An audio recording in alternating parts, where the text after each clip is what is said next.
Class 9-এর মেয়েরা দেখো, আমরা আগের দিন কার্যক্ষমতা শক্তির কার্য সম্পর্কে আমরা ধারণা করতে পেরেছিলাম। হ্যাঁ, কার্যক্ষমতা শক্তি এই অধ্যায়টা পড়েছিলাম এবং কার্য বা ওয়ার্ক ডান সম্পর্কে আমরা ধারণা করেছিলাম।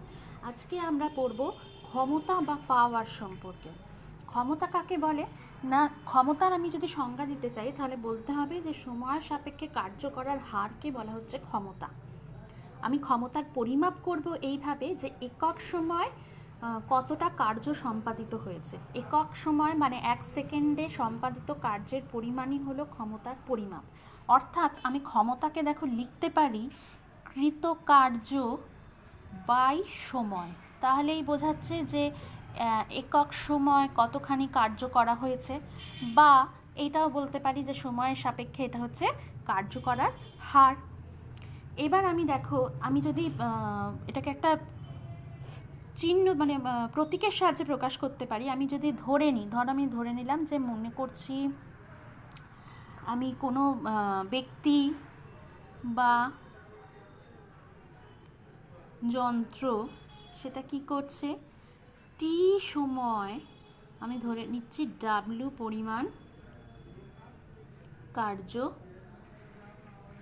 করে, তাহলে আমি বলবো যে ওই ব্যক্তি বা যন্ত্রের ক্ষমতা, সেটাকে আমরা পি দিয়ে প্রকাশ করব, ইকুয়াল টু হয়ে যাচ্ছে কি একক সময় কৃতকার্য, মানে কৃতকার্য বাই সময়, অর্থাৎ ডাব্লিউ বাই টি। ঠিক আছে, এইভাবে আমরা এটাকে প্রকাশ করব ক্ষমতাকে। এবার ক্ষমতা কিন্তু হচ্ছে একটা স্কেলার রাশি। এর আগের দিন দেখেছিলাম কার্য একটি স্কেলার রাশি, ক্ষমতাও কিন্তু দেখো একটি স্কেলার রাশি। এবং ক্ষমতার মান, আমার যন্ত্র বা ব্যক্তি যে কিছুরই ক্ষমতার মান নির্ভর করবে শুধুমাত্র কার্যের পরিমাণের ওপর কিন্তু নির্ভর করছে না, এখানে কার্যের পরিমাণের সঙ্গে সময়ের ওপরও কিন্তু নির্ভর করছে। হতে পারে যে কম সময় বেশি পরিমাণ কার্য কোনো যন্ত্র করেছে, তাহলে কিন্তু তার ক্ষমতা বেশি হবে। ঠিক আছে, তাহলে এই জিনিসটা কিন্তু আমাকে মনে রাখতে হবে যে শুধু কে বেশি কাজ করলো তার উপর কিন্তু তার ক্ষমতা নির্ভর করছে না, নির্ভর করছে যে কতটা সময় সে ওই কাজটা করেছে সেই বিষয়টার উপরও। কম সময়ে বেশি কার্য সম্পাদিত হলে কিন্তু স্বাভাবিকভাবেই তার ক্ষমতা কিন্তু বেশি হবে। এবার আমি ক্ষমতা ইকুয়াল টু, যে আমি কৃতকার্য বাই সময় আমি লিখেছিলাম, ক্ষমতা ইকুয়াল টু কৃতকার্য বাই সময়, এখান থেকে আমরা ক্ষমতা আর বেগের মধ্যে, বস্তুর বেগের মধ্যে একটা সম্পর্ক স্থাপন করতে পারবো। দেখো, ক্ষমতা ইকুয়াল টু কৃতকার্য বাই সময়। আবার আগের দিন আমরা দেখেছিলাম যে প্রযুক্ত বল, কোনো বস্তুতে যদি বল প্রযুক্ত হয় এবং সেখানে যদি প্রযুক্ত বলের অভিমুখে, হ্যাঁ, তা যদি বলের প্রয়োগবিন্দু স্মরণ হয়, তাহলে আমি কৃতকার্যকে লিখতে পারি যে প্রযুক্ত বল ইনটু হচ্ছে বলের প্রয়োগবিন্দুর স্মরণ। আর তাহলে কৃতকার্যকে আমি এইভাবে লিখলাম বাই দেখো সময়। এবার আমি এটাকে দেখো এইভাবেই লিখতে পারি, বল ইনটু আমি লিখছি স্মরণ বাই সময়, এরকমভাবে আমরা এটাকে লিখতে পারি। এবার স্মরণ বাই সময়, একক সময় স্মরণ, এটার মানেটা কি, একক সময় স্মরণ মানে কিন্তু হচ্ছে বেগ, অর্থাৎ আমি এখানে লিখতে পারি যে বল ইন্টু বেগ। তাহলে কিসের মান আমি বল ইন্টু বেগ পেলাম, দেখো ক্ষমতা, হ্যাঁ, ক্ষমতার মান কিন্তু আমি পেলাম বল ইন্টু বেগ। তাহলে এই ব্যাপারটা কিন্তু তোমাদের মনে রাখবে যে ক্ষমতা, প্রযুক্ত বল এবং বেগ, বস্তুর বেগ, এই তিনটে বিষয়ের ওপর কিন্তু তিনটে বিষয়ের কিন্তু একটা সম্পর্ক আছে, সেই সম্পর্কটা হচ্ছে এইটা।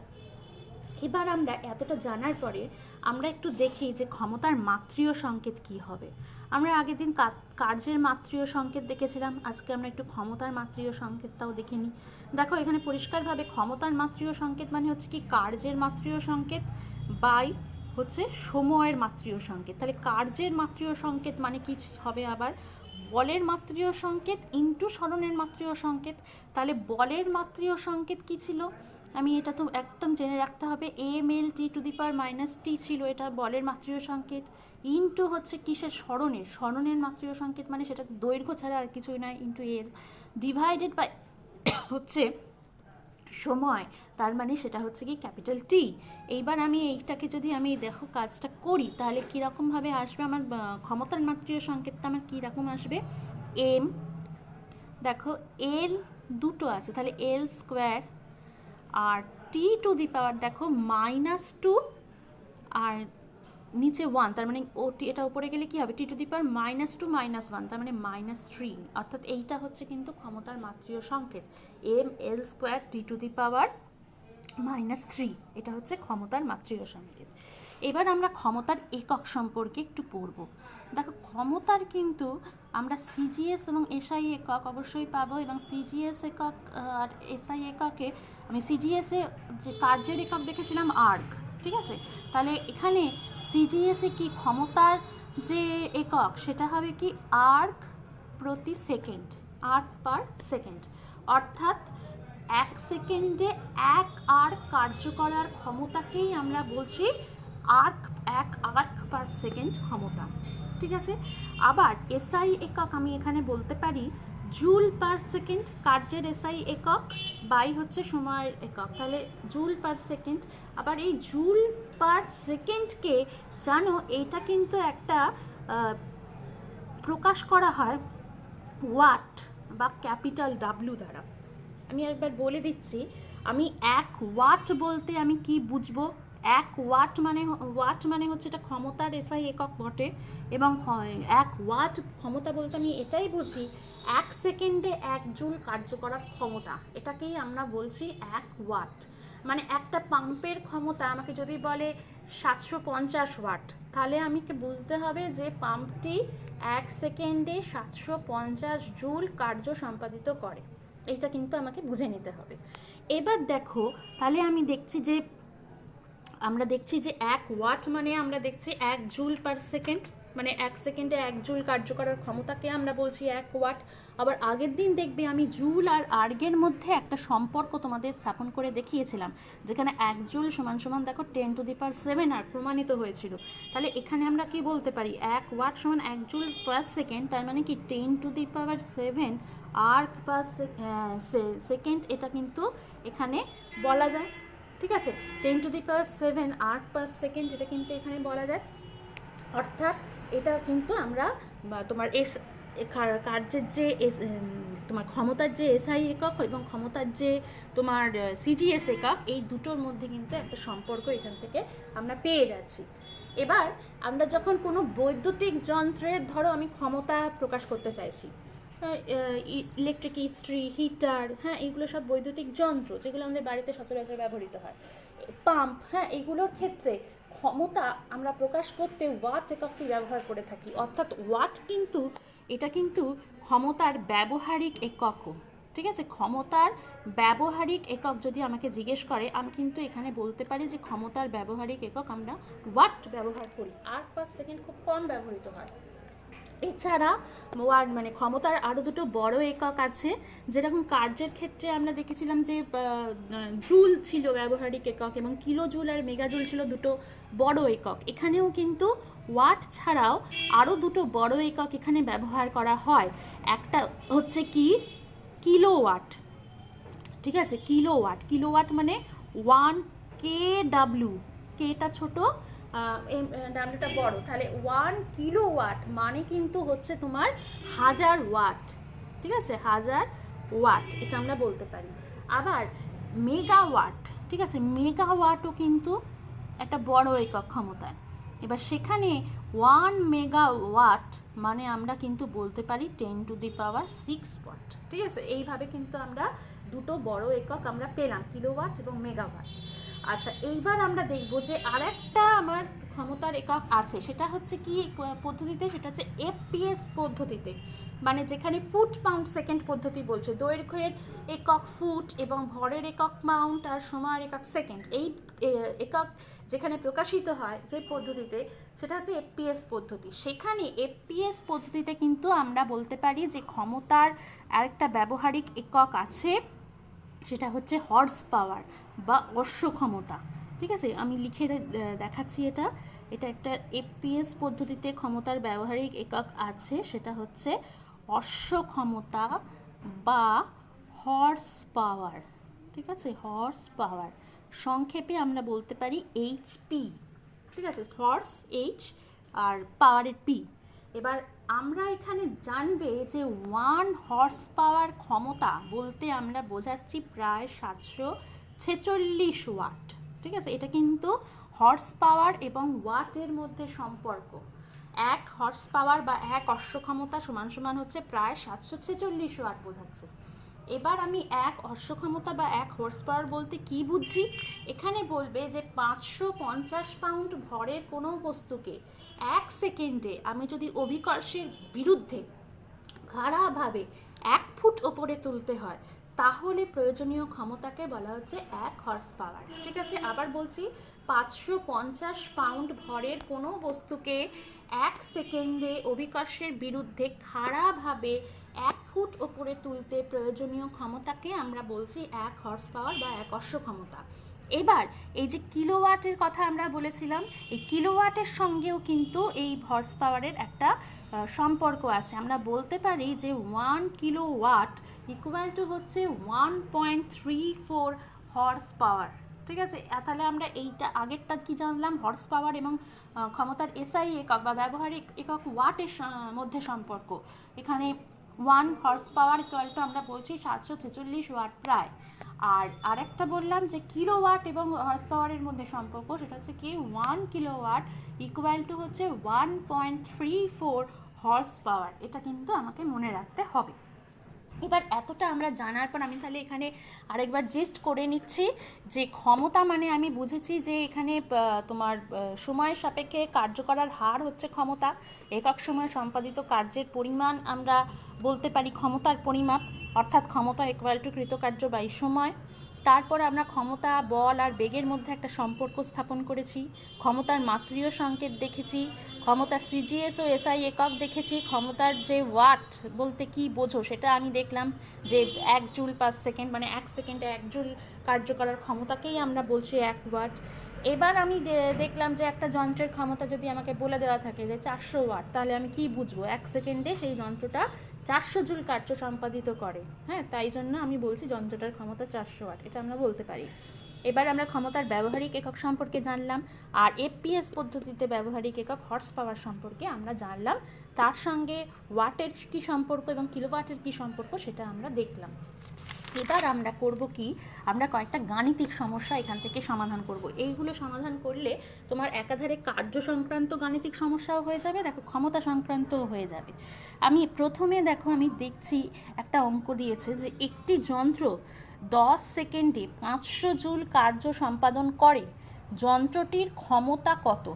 ঠিক আছে, তাহলে আমার এখানে কিন্তু পরিষ্কারভাবে আমাকে এই সম্পর্কটাকে কার্যে লাগাতে হবে যে ক্ষমতা ইকুয়াল টু কার্য বাই সময়। আচ্ছা, এইখানে দেখো সময়ের এককটা সেকেন্ডে আছে, কার্যের এককটা জুলে আছে, অতএব আমার কোনো সমস্যা নেই, আমি এইভাবেই রাখতে পারি। এখানে লিখছি কি 500 জুল হচ্ছে আমার কার্য, 500 জে লিখলাম, ক্যাপিটাল জে, ডিভাইডেড বাই হচ্ছে 10 সেকেন্ড। যদি এটা মিনিটে থাকতো আমাকে কিন্তু সেখানে ওটাকে সেকেন্ডে নিয়ে আসতে হতো, এটা করতেই হবে। এখানে সেকেন্ডে আছে তাই কোনো সমস্যা নেই, এখানে 0 0 কেটে গেল, তাহলে আমরা দেখছি কি 50 জুল পার সেকেন্ড বেরোলো, তার মানে আমরা বলে দিতে পারি এটা হচ্ছে 50 ওয়াট। যত জুল পার সেকেন্ড তার মানে তত ওয়াট। ঠিক আছে, 1 সেকেন্ডে 1 জুল কার্য করার ক্ষমতা মানেই হচ্ছে 1 ওয়াট, তাহলে আমি 50 জুল পার সেকেন্ড মানে আমি 50 ওয়াট বলতে পারি। তাহলে আমি লিখছি যে যন্ত্রটির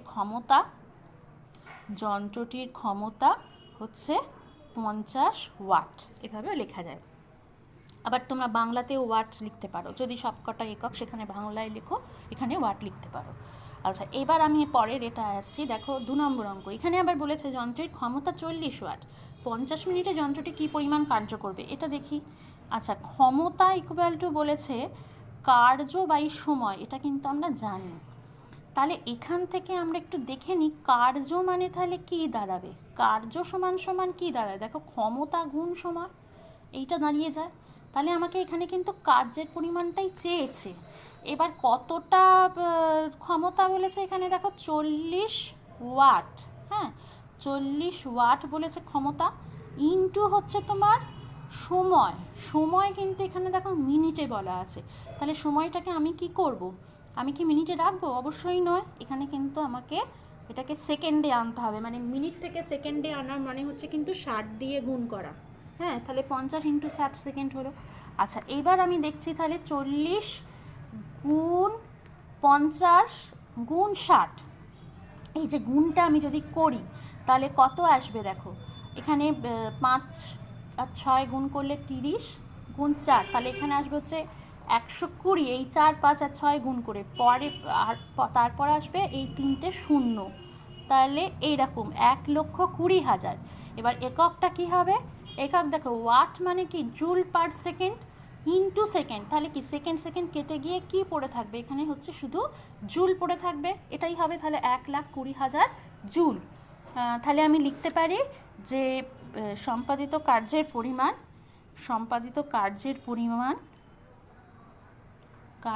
পরিমাণ বা কার্য ইকুয়াল টু হচ্ছে 1,20,000 জুল, এটা আমরা লিখব। হয়ে গেল, এটা উত্তর। আচ্ছা, এবার 3 নম্বর দেখো, বলছে কি 50 কিলোগ্রাম ভরের এক ব্যক্তি 75টি সিঁড়ির ধাপ পেরিয়ে 25 সেকেন্ডে দোতলার উপরে উঠলেন। প্রতিটি ধাপের উচ্চতা যদি 12 সেমি হয় তাহলে ব্যক্তির ক্ষমতা কত? আচ্ছা, এখানে আমাকে দেখো ওপরে ওঠা মানে কিন্তু সেখানে আমাকে তোমার অভিকর্ষ বলের বিরুদ্ধে ওঠা হচ্ছে, অর্থাৎ এখানে কিন্তু আমাকে এই যে যখন আমি তোমার করছি, ওপরে উঠছি, তখন কি আমাকে ওজন বলের বিরুদ্ধে কাজ করতে হচ্ছে। হ্যাঁ, তাহলে এখানে যে আমি কার্যের পরিমাণ আমাকে এখানে বার করতে হবে, আর সময় তো বলেই দিয়েছে আমি ক্ষমতা ইকুয়াল টু কার্য বাই সময়, এই সম্পর্কটাকেই কাজে লাগাবো, কিন্তু কার্যের পরিমাণটা আমার চাই। তাহলে সেটা করতে গেলে আমাকে কি করতে হবে? আমাকে কিন্তু এখানটাতে দেখো আমি লিখে নিচ্ছি, ব্যক্তির ভর, আমি এটাকে এম ধরছি, যেটা কিনা বলে দিয়েছে হচ্ছে 50 কেজি, 50 কিগ্রা। আচ্ছা, তাহলে ব্যক্তির ওজন কত হবে? ব্যক্তির ওজন আমি এখানে লিখতে পারি, এখানে না, ওজন আমি লিখছি না, আমি একটা কাজ করি, আমি এখানে লিখছি ওজন ইকুয়াল টু হচ্ছে mg। এখানে জিটা কি? জি হচ্ছে এখানে অভিকর্ষজ ত্বরণ।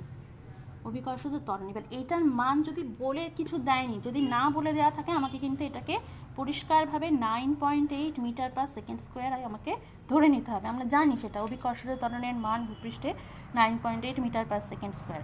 তাহলে 50 ইন্টু হচ্ছে তোমার 9.8, ইউনিটটা কি হবে দেখো? Kilogram metre per second square. তার মানে কি হবে বলো? এটা ওজনের এসআই একক হচ্ছে নিউটন।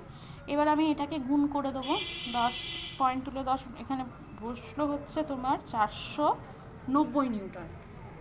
এটা হলো আমার ওই ব্যক্তির ওজন।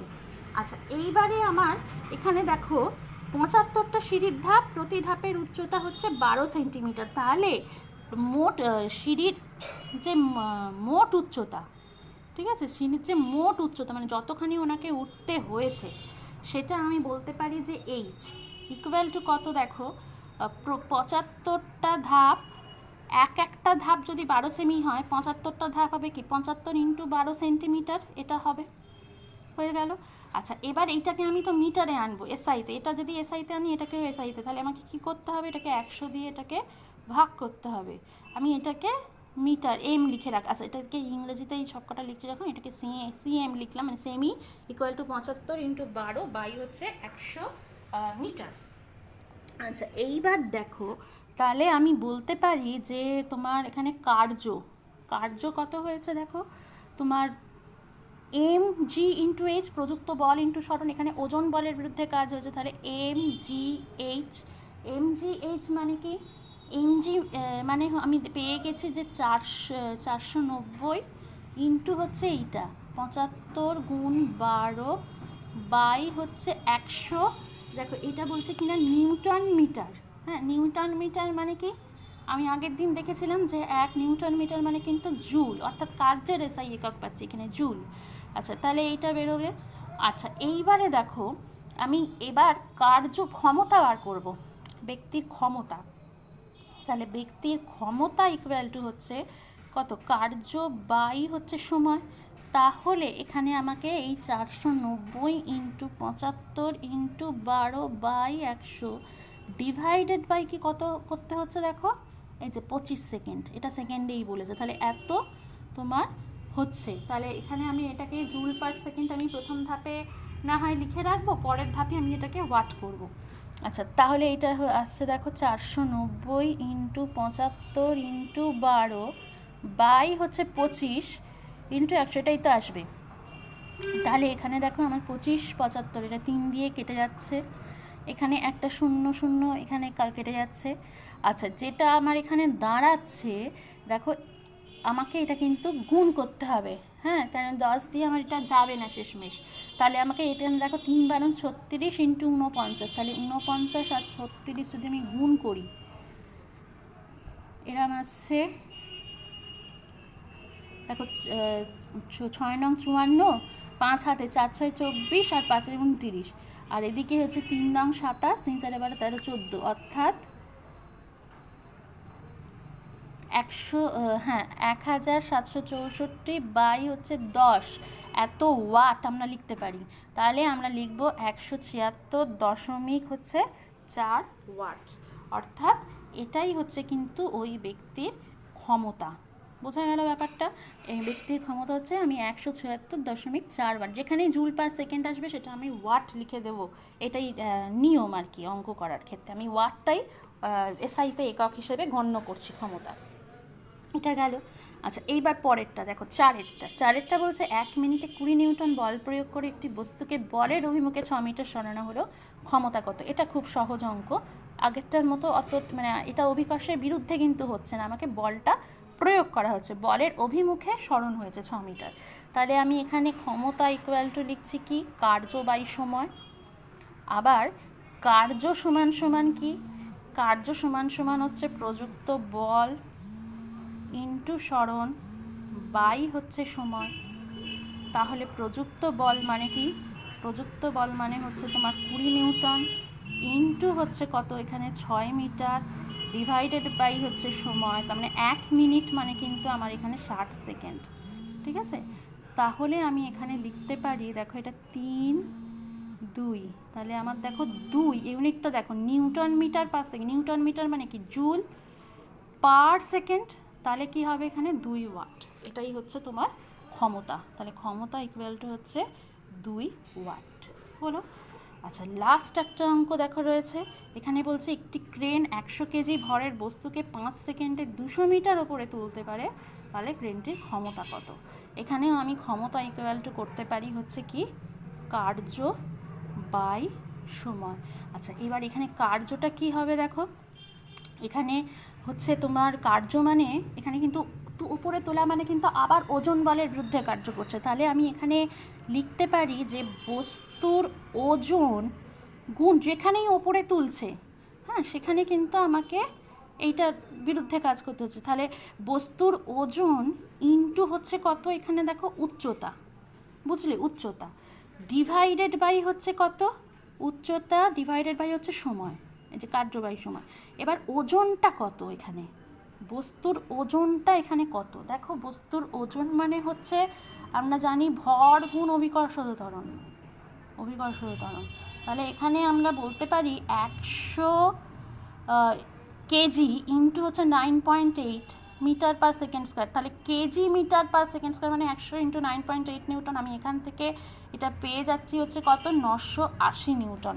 তাহলে আমার এখানে ওজন হবে 980 নিউটন ইন্টু হচ্ছে উচ্চতা মানে হচ্ছে তোমার 200 মিটার ডিভাইডেড বাই হচ্ছে সময়, এটা হচ্ছে 5 সেকেন্ড। তাহলে 5 দিয়ে এখানে কিন্তু 200 কাটাকুটি করে 40 আসছে, আমি এখানে পাচ্ছি